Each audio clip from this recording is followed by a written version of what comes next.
Well, welcome back. It's Paul from Ski Instructor Academy here, as always, with Andy from Snow Camps Europe. It's nice to see you all again. Today, we're getting back to the nitty-gritty. We're going to be talking skiing, as we always do, but in a more tech-based way that we often talk about. A lot of dribble around it. But sometimes... Have you pressed record? This is red. Okay. And that was red when I walked away. Okay, so cool. Just making sure. I don't have my studio manager today. Not that you quite often forget to press record. It is a bit of an issue. Right, so what are we talking about then? Well, it's a bit of a... where do I start? Well, I've got a couple of comments. One was from Jack's Star. And she says that I'm trying to follow the basics, because I had that rant, didn't I, where I said to people, stop looking for more. You know, people are always looking for the new exercise in the gym. In skiing, they always think there's some secret trick that some, super instructor is going to tell you that no other instructor ever told you before. Mm-hmm. And I said, just stop looking for that. And in reflection to that, it does come back to the fact that in physics and the whole idea of skiing, it's outside ski to outside ski. And I know that from biomechanics, I know that from physics, but on top of that, when I skied years back with Ross Green, who was, I think he was about 28th in the world at giant slalom, and I did all my race coaching with him, and that must be 2006 or something now, or 2007. And he basically said the same thing, outside ski to outside ski, and he spent the week in Hintertux, this week was, doing outside ski to outside ski drills. And then everything else was outside ski edging drills on one ski, on two skis, and moving around like that. And it was all based around that. And he said, if you spend just 3 weeks doing this, you will notice a rapid improvement in your skiing. Of course, this is mass practiced, and humans are not good at mass practice things. They like diversity. They like to go, oh, well, I've done that double pole drag or that outside ski balance drill. Now I want to do my window drill. Now I want to do my next thing. Now, stop looking for the next thing, I think, was my rant with the stop looking for more. Yeah. Because... like the guy who waits a lifetime for the tree to blossom and photograph it, it's the same idea of this, that if you spend a lifetime just focusing on outside ski balance in your turn, it's not time wasted. It's not. What time wasted is chopping and changing around and looking for something different. So outside ski to outside ski is primarily one of the things that when I first stepped back onto snow, is my focus. Am I actually using, correctly the outside ski? Yes, I can look at the mechanics of why that happens, and I'm going to come on to that in a later podcast because I don't want to overcomplicate this one. Because this one comes from Jack Starr, who's saying she keeps trying to follow the basics, but she's in the back, is in the back seat. And you get the thigh burn, and I keep up on the slopes. Yeah, I can't keep up on the slopes. Sure, she must stop, and etc. And then Google Brother comes back and says, Google Brother comes back and he says, you're probably bending at the knees instead of flexing at your ankles, which, if you overuse one joint, yes, that could be an issue. And then don't despair, John says, it happens to us all, and this, that, the other. Now, there's another comment later on as well where a guy is talking about Peter Runrig. He was talking about the price of ski instructors, which I'll come on to his comment in a minute, because then he also mentioned something about skiing.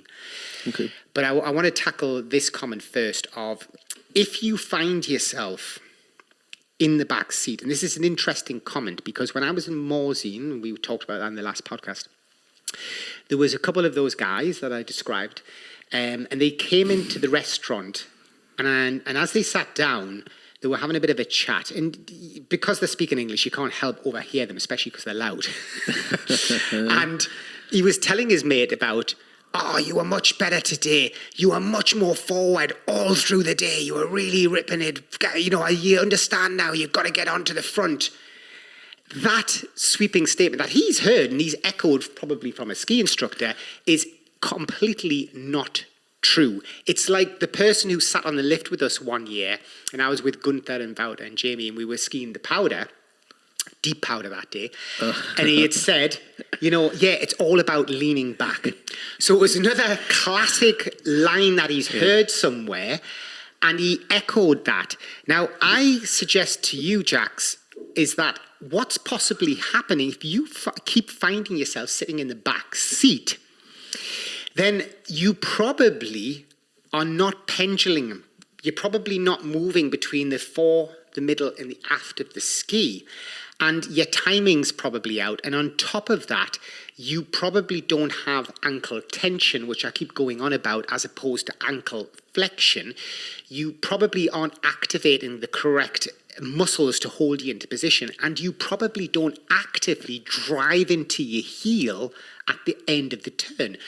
And that might sound strange, because that driving into the heel at the end of the turn is the back seat thing that you're sort of complaining about, but that's an active back position, if you like, on using the middle and the tail of the ski, which will then swing you back into a more forward position.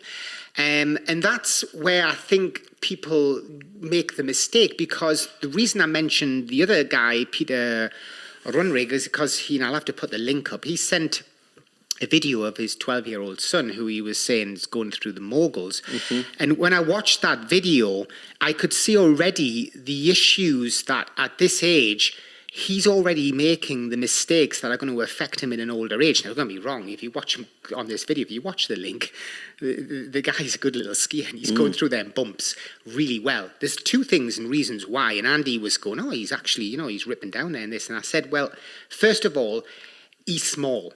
His centre of mass is actually quite low to those bumps, and that makes a huge difference in the bumps.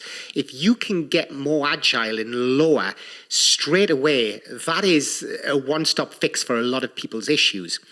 But the issue he does have is he's too far forward, and he's hitting, and his line's completely out, obviously, where he's being told to ski the line, or how he thinks he should ski the line. He is getting trapped into where everybody's skiing the line. Whereas there's some obvious points down this run where he could ski over the bump, where this snow is really grippy. Yep. Here, and instead he's went straight through the centre where everybody else has been, and that is also causing an issue. But you can see at this point here, and I know, guys, I'm not doing a ski analysis here, but you'll have to look at the video yourself. But you will see that he has a lot of ankle flexion. He's on the front of his boots a lot. He's almost hanging on his boots, isn't he? Yeah. And it helps him in some part of the turn. Just like, Jax, you would be helping yourself to be back-seated, as you described it, with tension at some part of the turn. If you could create a sandwich or a collapsing effect of where your toes in your body or your toes in your head are coming slightly together at that point, you will create a great feeling in the turn, as opposed to feeling thigh burn and being loose. The thigh burn's there because the muscle that you load first loads maximum in sport. So probably you are sitting back without any effort in the shin, which means that your thigh was probably the muscle that loaded up, and therefore it loads maximum. Whereas if you can activate the posterior chain particularly as well, where the muscles of youth are and the strength and the power is, those muscles will fire. The elasticity there, the stretch reflex reaction will happen. And also you will have ankle tension, therefore you're using the tibialis, etc. You will be in a position that's locked back seat, that's nice and strong, and allow you then to pendulum into as the skis move laterally away from you, to be more forward again. So it's a little bit confusing on a podcast to explain, but I do suggest you watch, because he's only got 30 views at the minute, so I'm hoping I'll see like 1,000 views on this young lad's video, because you have all popped across to see him. Let's get his views up. Let's get his views up. Hit his like button. Yes. Oh, I'll hit his like button. I'll hit a like button for you, because he is a very good skier at 12 years old. There's no doubt about that. His advantage, low centre of mass, the fact that he is able to stay forward is an advantage, but it's also the thing he's going to have to change. Then on top of that, his line. He needs a little bit of a better understanding of where that grippy snow is. and not just to follow the line that's the most obvious line is often the line that the obvious amateurs have took. Good skiers will ski slightly different line to this, but of course that might be just his choice on this time. So so the comment really brings me on to the fact of how important the length of the ski is, of the fact that you are, particularly as you hit the apex and you start to go across the slope, that you are driving your feet forward, that you are trying everything you can to get off the front of the ski and get centered at that point, and then centered to back at that point. Because if you can't understand that, and you can't understand the tension required for that, then you've got problems. And it all comes then down to, Andy, the pelvis, and how important that, I know we ski with our feet first, and we hear this all the time, but understanding how the pelvis works is such a critical point in skiing, which actually, if you look at this kid's video and the bumps as well, I stopped it at one point, and if you remember, I said to you his pelvis was right inside, and his skis were outside, like almost like he's doing a long turn. Yep. And that's really made it awkward for him. He's got a problem with his left turn that you can see. And this is to do with his pelvis in this case. So there's a lot of little things that are important to fixing the backseat position. But one thing's important is that you recognize that skiing is generally done, if not all the time, on some sort of angle. You're not on flat. Mm-hmm. Now, a lot of people practice off-season. We discussed this in our last video. We were talking about, practicing things, unilateral.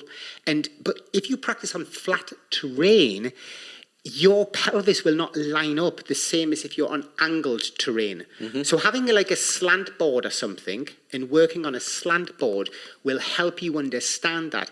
It's when I get knocked by ski instructors, for example, practicing Alpine basic position or middle position, and they all just stand in a line on the slope. And it makes no sense. They need to stand 45 degrees up the slope, 45 degrees down the slope to understand where the right position for the pelvis would be, because your pelvis will be in a different position when you're just standing pointing towards the instructor across the fall line. So understanding that pointing up and down the slope will make them then adjust the fore and aft balance, as somebody said, doesn't exist, but yes, it does. The fore and aft balance has to be adjusted. That's why slant boards can be quite useful things for people to practice with. And then it will help you line your pelvis up correctly, because when you stand on a flat on one leg, your pelvis lines up differently than if you're standing on an edge or a slant board with one leg. Your pelvis actually falls in the opposite direction. And that's why there's separation in a turn. So when you look at how biomechanically we talk about separation being this twisting, this rotational effect, if you like, of the hip, that is naturally there because of you're balancing on an edge. It wouldn't be there if you weren't on that edge. It would be different. So that's where separation is coming from. And that is why I did a video about a year ago, or maybe it's longer now, with Tom, and I called it the hip hike video. And that's where it comes from. This hiking of the hip is to do with the fact that you're on a terrain that's moving, that's angled, and that those videos might help you, Jax, and certainly. The other thing you could just do is come out and have a lesson. Yeah, well, the other thing, and you've obviously covered off a load of different things there. Do your boots fit? Because obviously we don't know their ability. Yeah. But also, if your boots are too big, that is also a possible reason why you are in a back position and getting thigh burn. And she may be one of these people who's particularly flexible at the ankle, for example, and her boot doesn't fit that way. And also, again, I'm going to circle back around, because really I didn't whinge enough and whine enough about that statement of get forward. Oh, you're really good now because you're forward.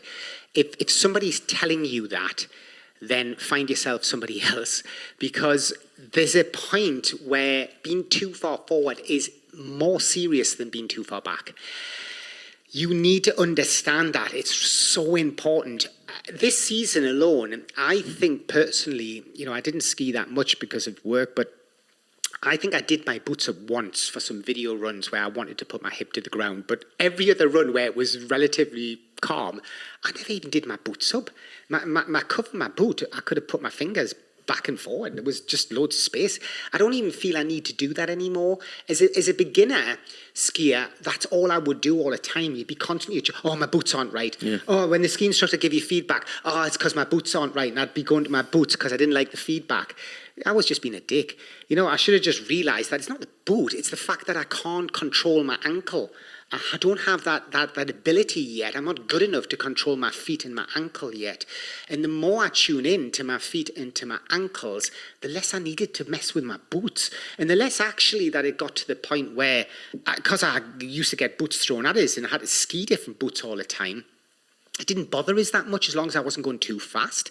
But now at this level, it does bother me if I'm going fast. I have to have my boot with the boards being ground down. I have to have my navicular blown out. I have to have different points of the boot slightly scraped and stuff. And it does make a difference to me.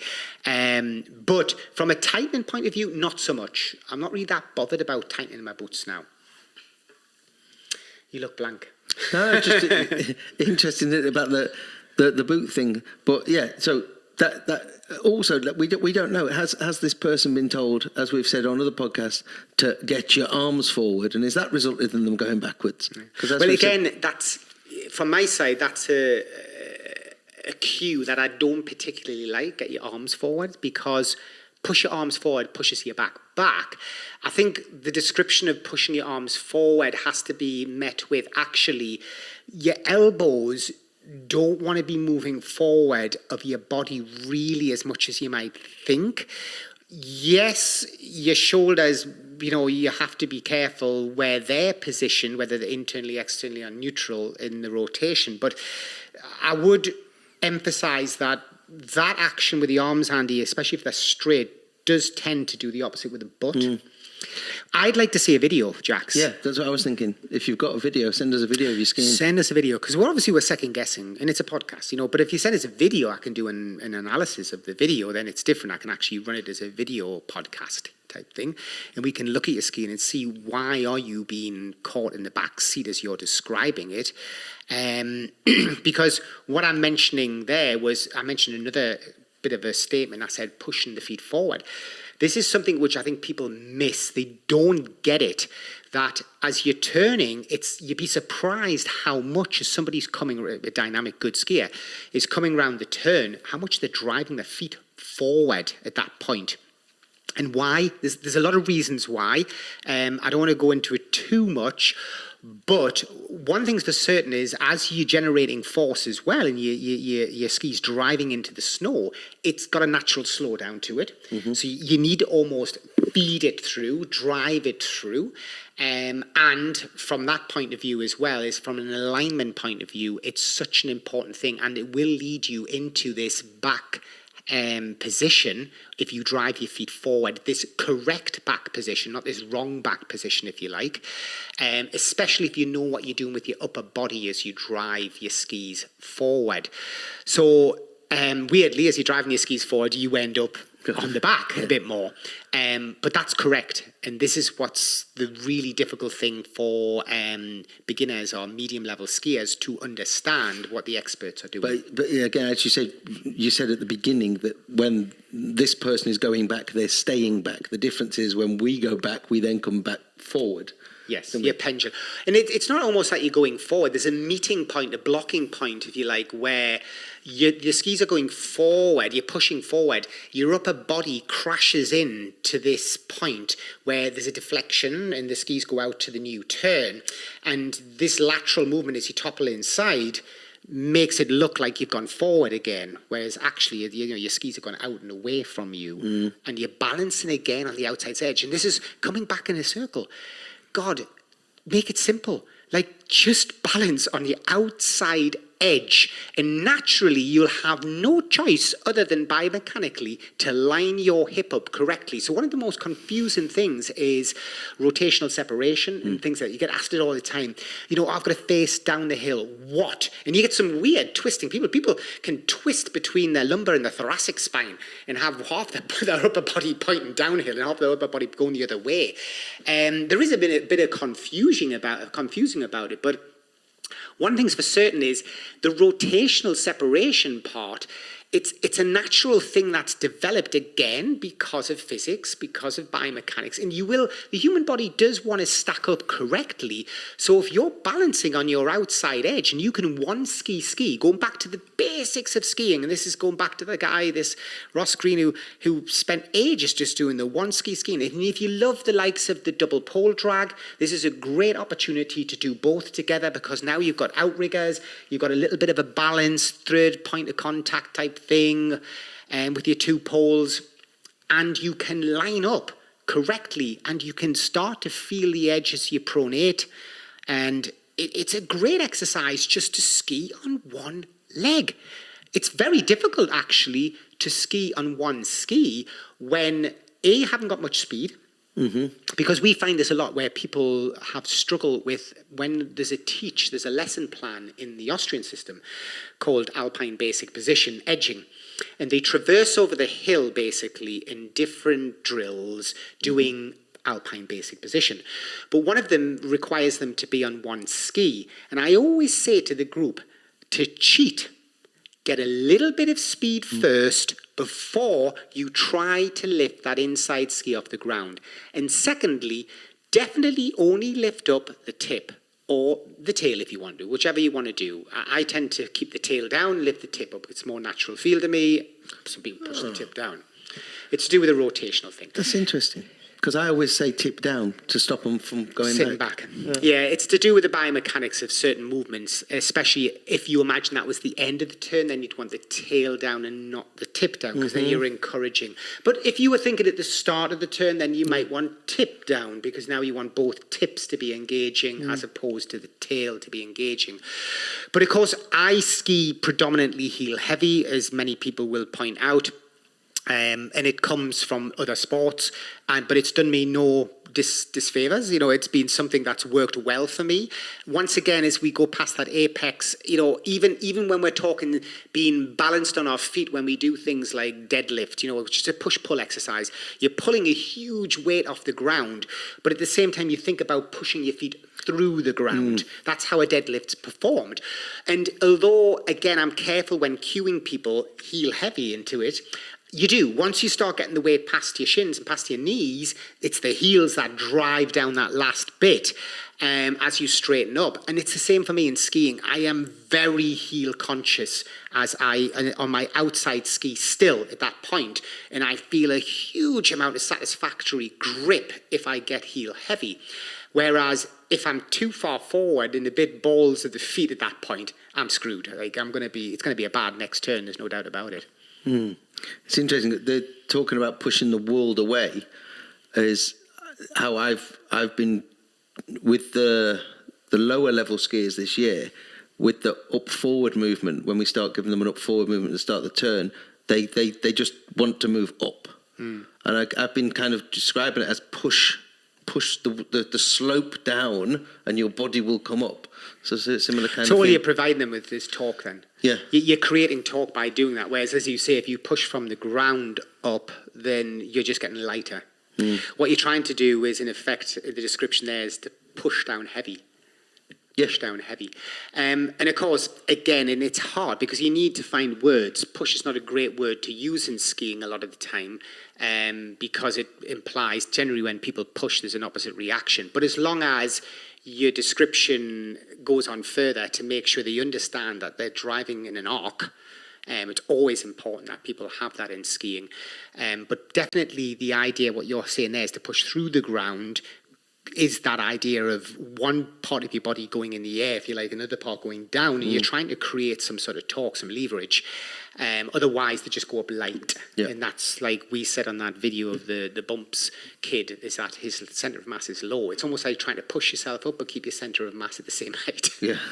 It's all weird, but the more you're connected, that was always a trick with me in low light and in certain circumstances, was I would say to somebody, if you think one of the hardest things ski instructors have to teach is pressure. So if you think a ski turns in 3 ways: edging, rotation, rotary movements, or pressure.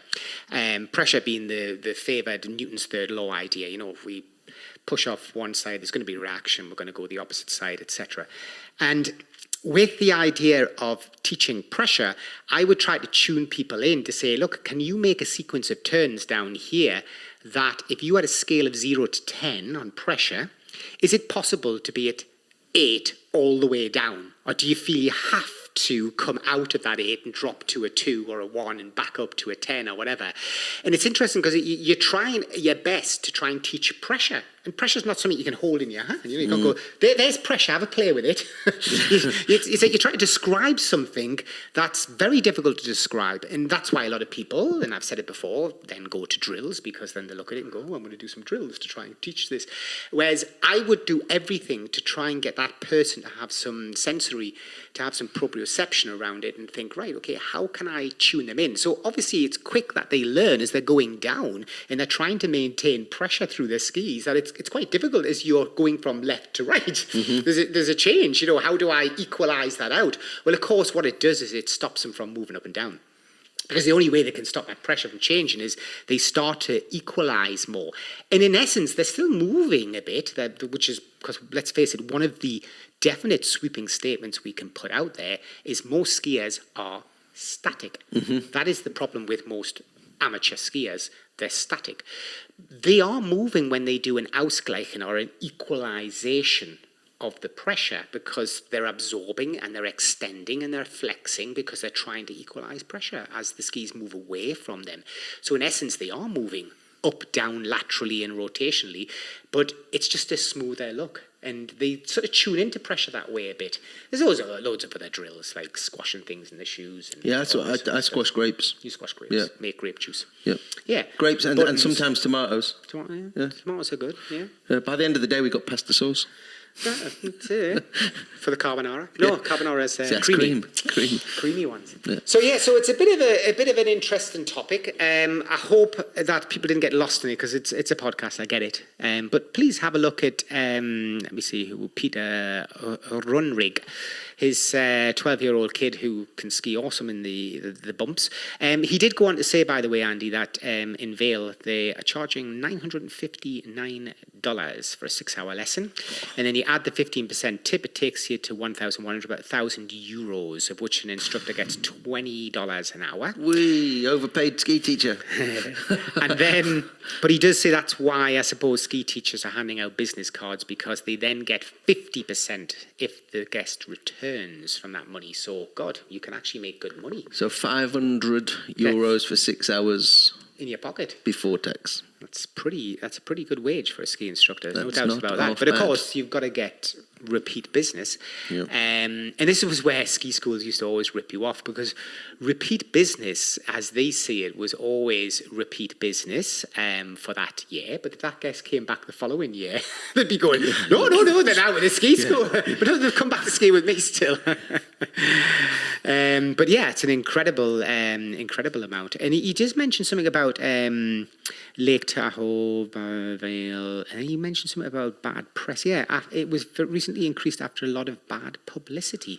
Maybe you could expand on what the bad publicity was. I think he meaning about the bad publicity around the pay of teachers. I think it is. I think I saw something about this. And Vale being Vale got it in the neck. Because they would, if they're paying someone 20 and they're taking 980 into the till, it's a little bit disjointed, isn't it? But if 50% of that sale goes to the ski teacher before tax is quite a nice chunk. If anyone's watching from Vale and they can get me a visa, I'll be there. And then Peter goes on his another comment to say about our worst ski drills. For me, the thing that works best is getting feedback in real time, and that's important, because real-time feedback is very relevant. It's one of the things that that some ski instructors really do ignore. Feedback has to be given instantly. Of course, there is that problem of too much feedback as well. But he goes on to say, for example, early edging or getting pressure on the new outside ski. As I get feedback, I will try something slightly different on the next turn. I have never come across a ski instructor who can do this, unfortunately. So I turned to technology and bought the Carve, which by no means is perfect. It's helping me some fundamentals. Too many instructors do a movement, watch the students for a few turns, give 2 sentences of feedback, and then just ask the student to follow me and do as I do. This is like asking a beginner piano player to play Beethoven by saying, just watch my fingers.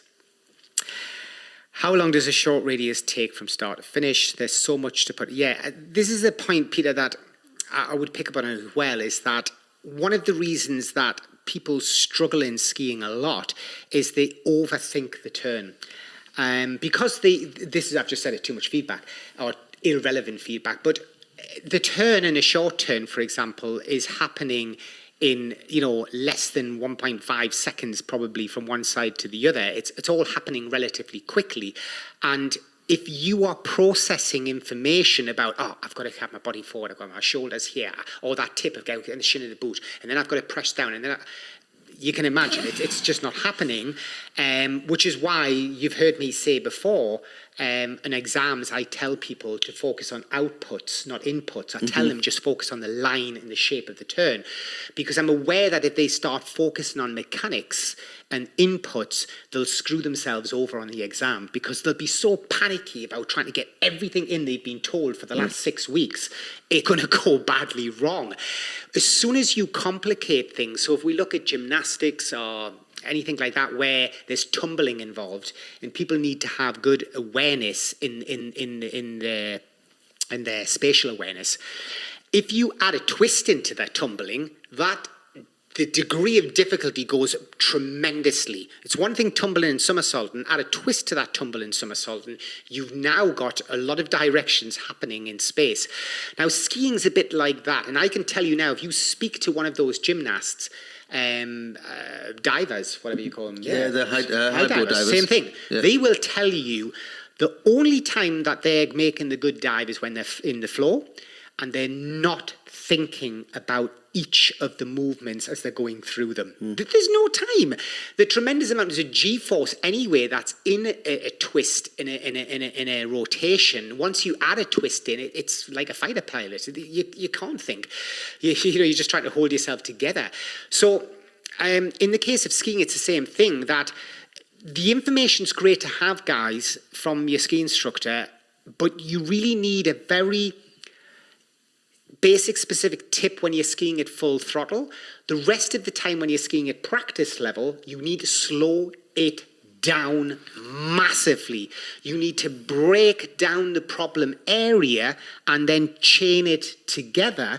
Otherwise, you're going to confuse yourself. You're going to make life miserable. Yeah, and with this, we've talked about this before, haven't we? About the slowing it down and then breaking it down and then working on the specific thing and then building it up again. And it's quite funny because in the last couple of weeks, a couple of people, when we were doing short turns, and that you could see that when they didn't get given the information, they would come down doing an averagely good short turn with a pole plant. And then one of them gave them a little bit more, which they then thought too much about, so they started to only pole plant with their left hand.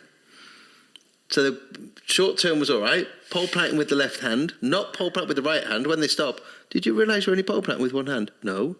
The reason is because they're thinking so much about what they've got to do, that one finger sets in. Yeah, and you can only.